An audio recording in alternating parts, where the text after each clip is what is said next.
A new earthquake has been detected. A magnitude 5.7 earthquake has occurred 11 miles or 17 kilometers from Pondaguitan, Philippines, 11 minutes ago.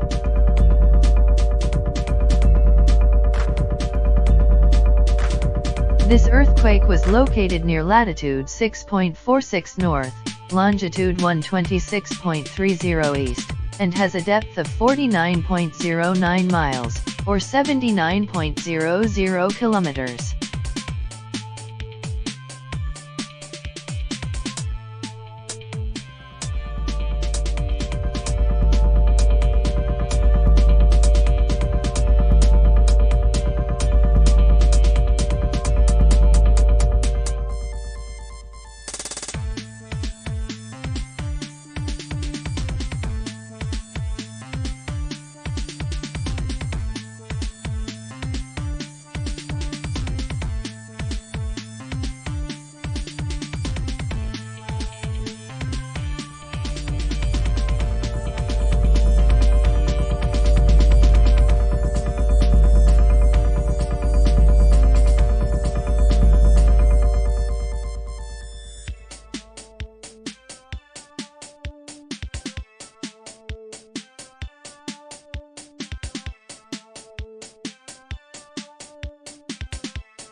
The earthquake near Pondaguitan, Philippines, has been revised.